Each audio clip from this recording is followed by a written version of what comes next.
attitude that we ought to have as Christians. While in the world, do as the world does. No. Paul says, be ye separate. Come out from among them, he says, and be separated. Yes, you have to walk amongst them. We are sojourners here on this earth. We're wandering in the wilderness. The great type of that or picture of that was found in Exodus when God led Israel out of bondage. They wandered for 40 years, a whole generation, if you will. They died off in the wilderness. They did not get to see the promised land.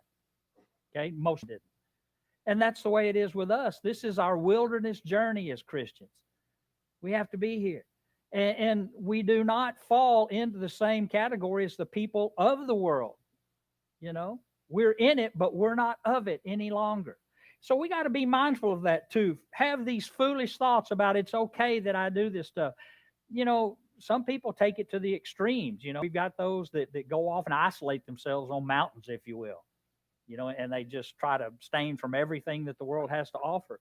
Well, that's pretty cool, I guess. But what does God tell us to do? God says you are to go out and be what? Witnesses. Who are you going to witness to hidden in isolation on that mountain?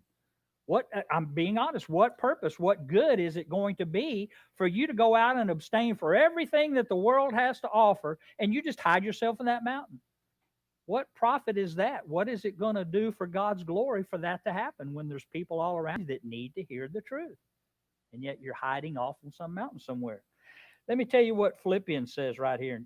Paul says to the church at Philippi, chapter 4, verse 8. Finally, brethren, whatever things are true, whatever things are noble, whatever things are just, whatever things are pure, whatever things are lovely, whatever things are of good report, if there is any virtue and if there is anything praiseworthy, meditate on these things. Get rid of those foolish thoughts. We need to focus on the things that are pure and just and lovely and of good report, noble. Focus on those things, you know. And again, get rid of the foolish thoughts. They come, they enter in, you know, to our minds and our hearts sometimes, and we're not even aware that they're in there. You know, it's almost like a disease. Sometimes, how long do we have a disease before we truly, honestly find out that we have it? A lot of times it's a long time. And sometimes, fortunately, we catch it before it's too late, but a lot of times we don't catch it until it is too late. And then that disease has already done its damage, and now it's just a matter of time. Think about that. Foolish thoughts, the Bible says, is sin in Proverbs 24:9. Foolish thoughts is sin.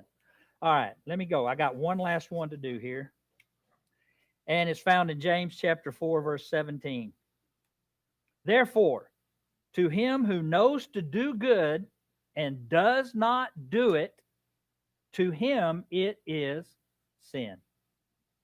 To him. To the person who knows the right thing to do and chooses not to do it, you just missed the mark.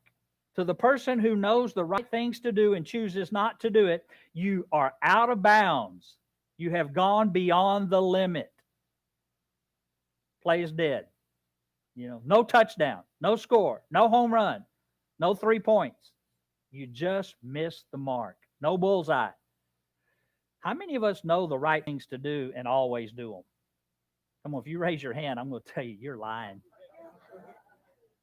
You notice my hand didn't go up. We know the right thing to do, and we don't do it.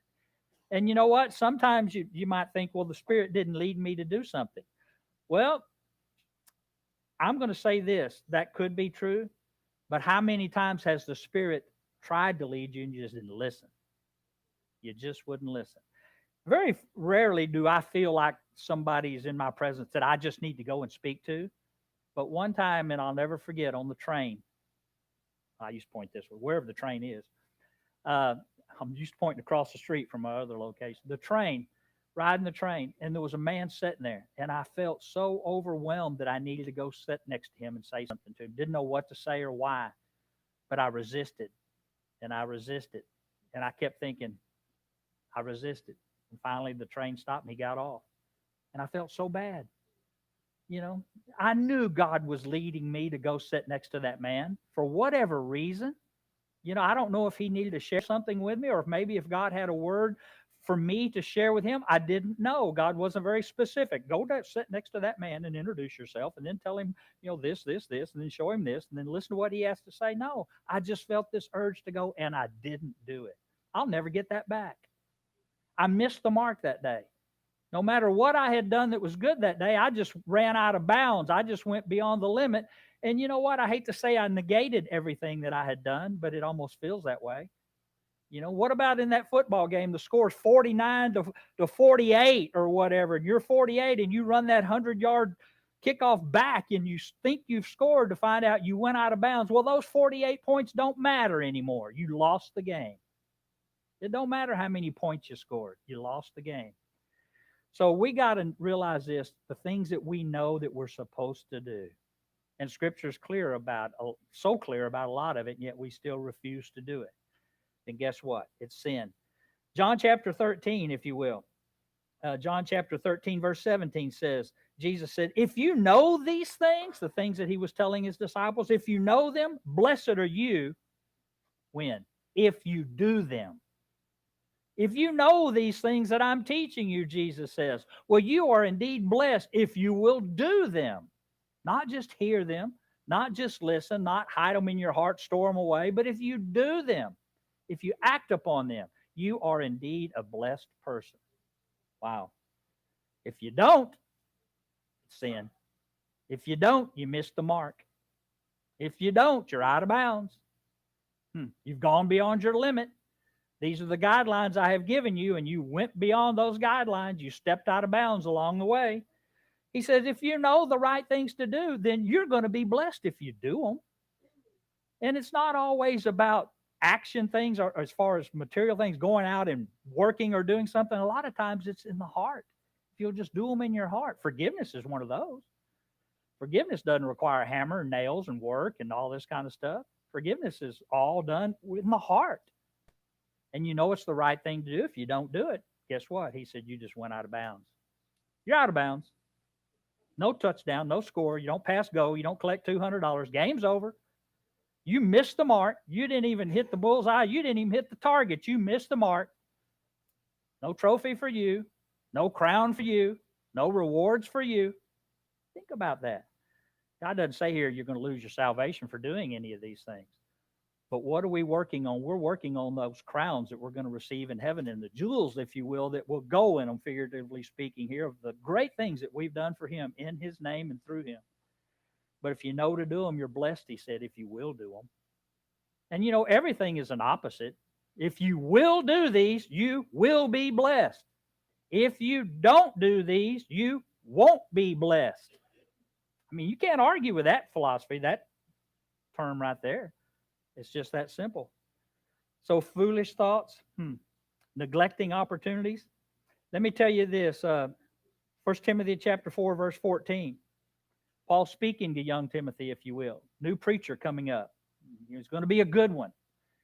And Paul says this, do not neglect the gift that is in you. Don't neglect the gift that is in you, which was given to you by prophecy with the laying on of hands of the eldership. Guess what? We've all got gifts. We all have them as Christians. And Paul says to Timothy, don't neglect that gift. Maybe you say, I don't know what that gift is. Well, if you don't know, I certainly don't know. If you don't know, it's probably because you haven't spent too much time trying to figure out what it is. Think about that. God says you got one. To everyone he gives out, he doles out this little bit right here, these 2 cents here, this 5 cents here, this whatever it is. You've got a gift within you. And Paul says, don't neglect it. Don't neglect the opportunities that God has given you. If he has given you a gift of whatever, then the opportunity to use that gift is coming. It's there. And how many times have we missed the opportunities because we have not recognized the gift? We haven't done it. Well, that's out of my league. I don't go there. How do you know it's out of your league? How do you know? Think about that great story, if you will, talking about sports again. We talk about growing up thinking, okay, I'm the star. I'm going to do this the bottom of the ninth, 2 outs, down 3 runs, bases loaded. This last hope here, World Series. Think about that. All of a sudden, here you are in the same situation. And here it is game day. and you're not the one that's going up to the plate. You know, you're one of those aggressive guys, you know, and you have confidence in yourself. Man, let me go in. Well, you can't. You're not up. You batted last inning. It's not your turn. And you look at, well, who's up? Oh, not him. You know, and you can picture the little kid, you know, hats like this, and he, you know, doesn't know how to hold his bat, and he's holding it like this, you know. And you think, well, this game's over with.